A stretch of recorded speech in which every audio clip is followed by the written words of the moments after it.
function, which all of that includes 20,000 plus 8,000 x.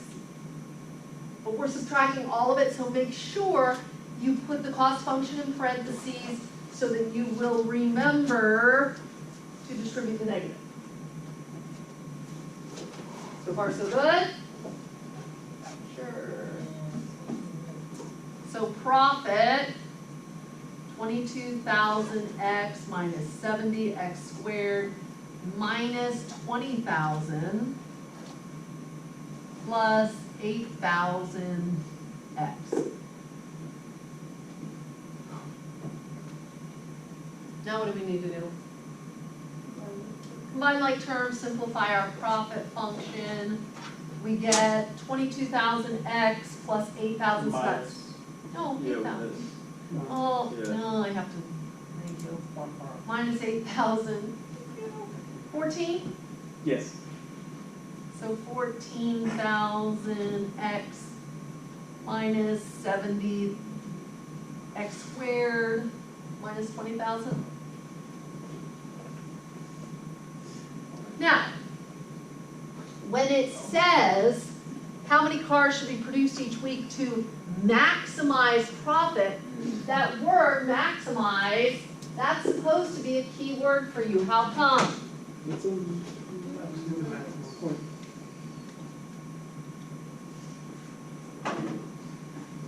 Because when you see the word maximize, you need to think, oh, that means on the graph, right, I want the relative max. That's what I'm looking for.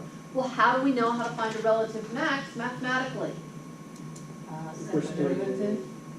First derivative, and then we could use the second derivative test, that would work.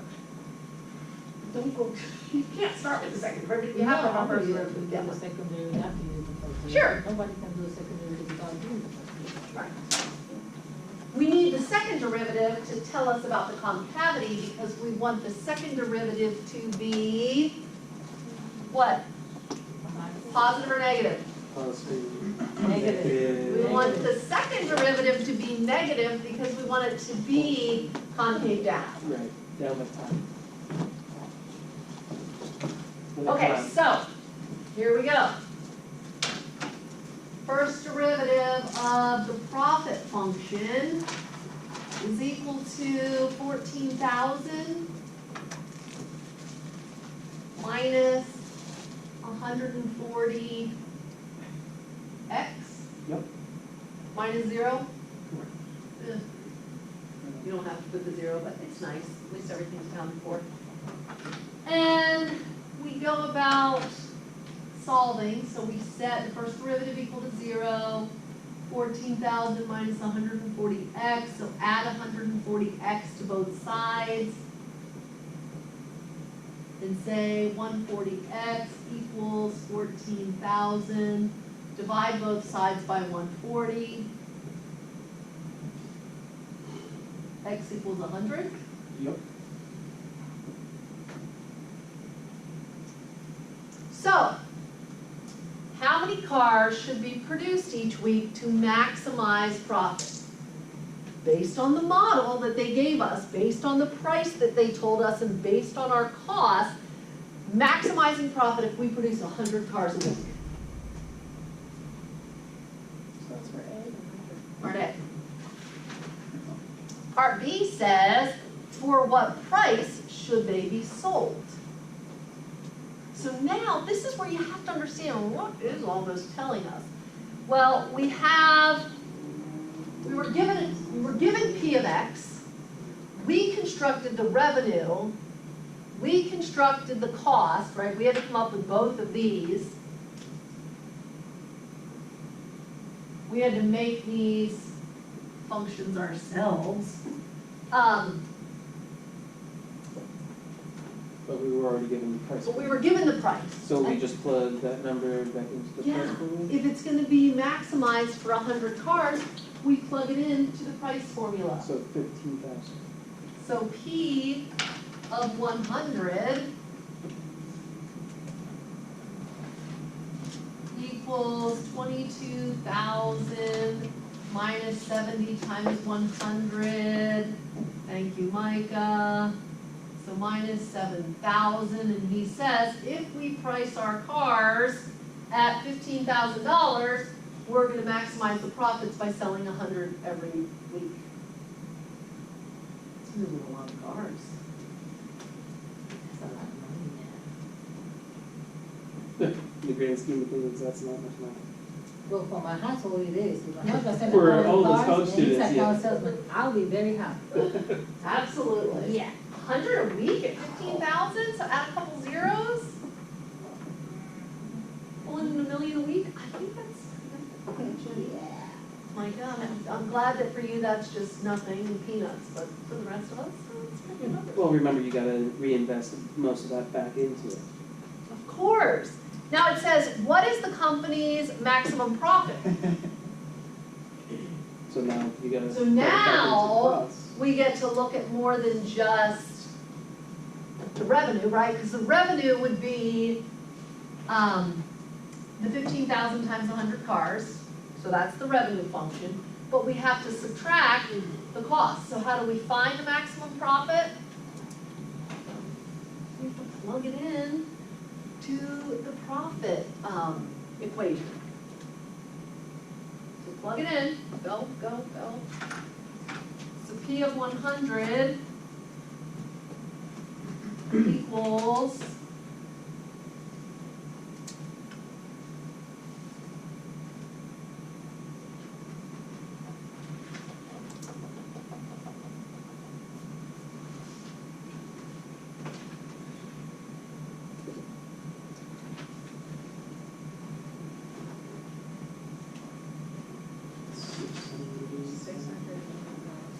how much?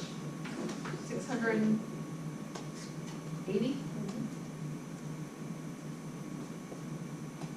I'm still not unhappy with that number. Sounds good to me.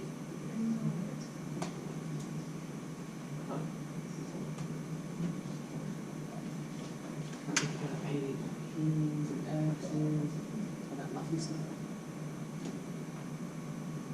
So we wind up, here's our cost function, 8,000x plus 20,000.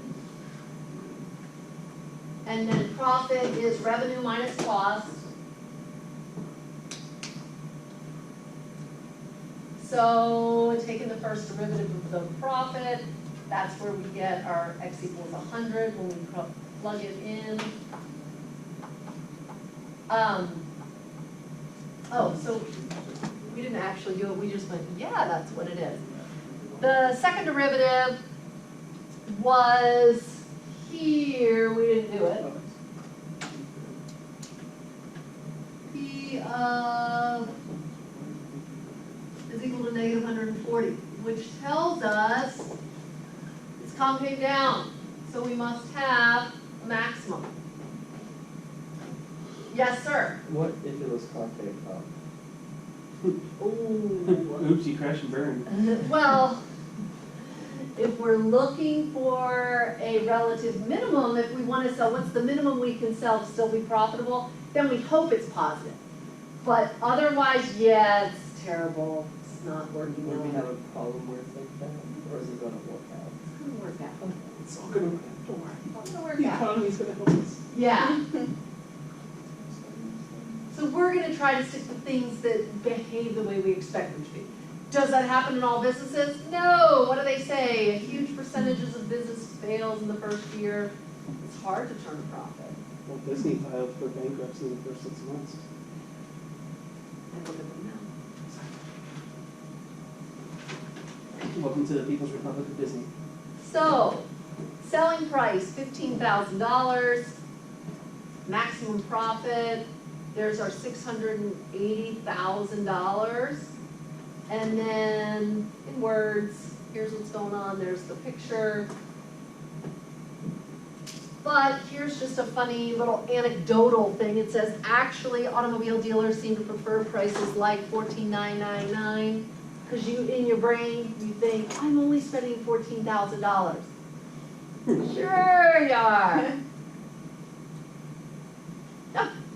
So in creating this entire equation stuff, where would you get the 22,000 for the price? Like if you were to create it That from was scratch? given to us. But if you were to create it from scratch? We're not doing that today. Oh, Yeah, that's based on a mathematical model that was put together by the industry. okay, You know, like we are being given that. okay. Question? So for part C, the revenue function, which is 15,000 times 100 minus the CFX that you had earlier, right there. Say that again, where's what? It's 1,500 or 15,000 rather times 100 for profit minus the Where are you cost getting function. 15,000? All the way on the left. So this number, Times Uh-huh. 100. That's your profit. no, that's your revenue. Right, because that's how much money's coming in. I thought it was that then minus the cost.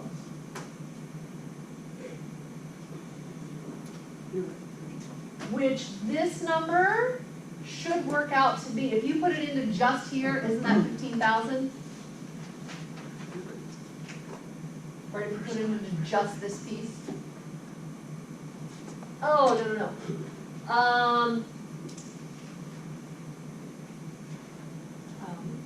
Why don't you make sure of which one is the small piece, the top, and the big piece? So you wanna see where the $150,000 is? No, I was Or- saying, wouldn't the final profit of the company be 100 cars sold at $15,000, right? Times the two together, minus the cost, Right, which is CFX. Minus CFX. right, so that's here in black. So we get all the way down here, capital P of X, this is the profit. Is that what you're asking? You wanna see it from, Yeah. okay, so let me go over here. So if we're saying profit equals revenue minus cost. The revenue, $15,000. No, that's the cost. That's the price Yeah. times 100 cars. So that's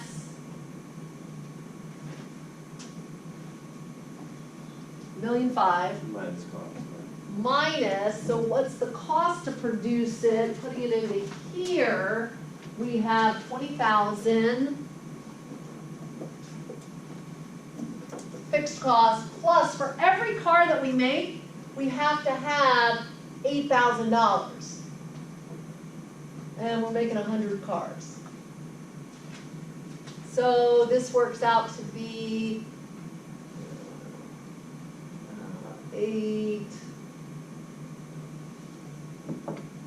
800,000 plus 20,000, so 820,000.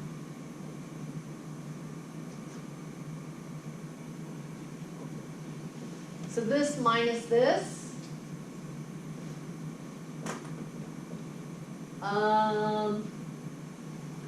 80, 14. so 14 minus 8, so 680, right?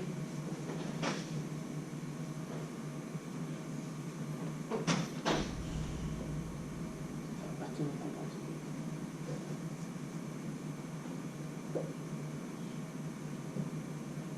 Which is the same number we got over there in green. The difference is, you wanted to see the numbers. You wanted to actually feel that money and be like, no, there was $1 million. How did it come all the way down to 680? So you wanted to see, right? I mean, that's what, instead of saying, no, there's a formula. We simplified the formula, then we plugged into it and went, boom, here's the number. And you're like, but essentially, that's what we've done here. We've taken the revenue minus the cost to produce a formula, right? A function of profit, and we can figure out the profit for any number of cars that we're producing. This one happens to be $680,000 profit if we produce 100 cars. If we only produce 90 cars, or if we produce 110 cars, we're not gonna make as much profit. So there's that sweet spot that you hear people talk about, where do you wanna be? That's where we wanna be in this example. We wanna be at 100. I teach the math, my husband runs a business, and you know what happens when I try to tell him how to run his business? It's not pretty. That's why I teach the math and I don't work there, because it would be pretty. Be like, but are you really gonna? Anyway. It's lovely. Other questions? Okay. Let's look at the graphs of revenue, cost, and profit. So we understand the relationship between these, so I think it's nice that we solidified this to say, what is profit? You have to take into account there's a cost to make these things. It's not all just, oh look, I sold this, I made money. For handcrafted items that somebody like has to paint something on and take their time, right? How much is your time worth? All those people that sell stuff on like Etsy, you know this site, you know what I'm talking about? Right, so I hope they're finding a lot of inner joy of what they're doing, because the prices that they sell things at, you are not paying them nearly enough for their time. You're paying them pennies on the dollar for their time to craft these items. Yeah, they're making the money back to pay for the supplies they needed to make it, but how much is their time worth? I don't know, my grandmother used to knit a bunch, and people would be like, can I buy this? And she said, no, I'll make it for you, and I will give it to you. But you can't afford to buy it because you can't pay for my time. Interesting. That's a nice line. You know, so, yeah, she might be where I got my math skills. I was gonna say. So here we go, but those are those costs, those hidden costs that you don't think of, like, are you paying yourself enough as a salary as a business owner, or are you just trying to get it off the ground? These are all things to think about.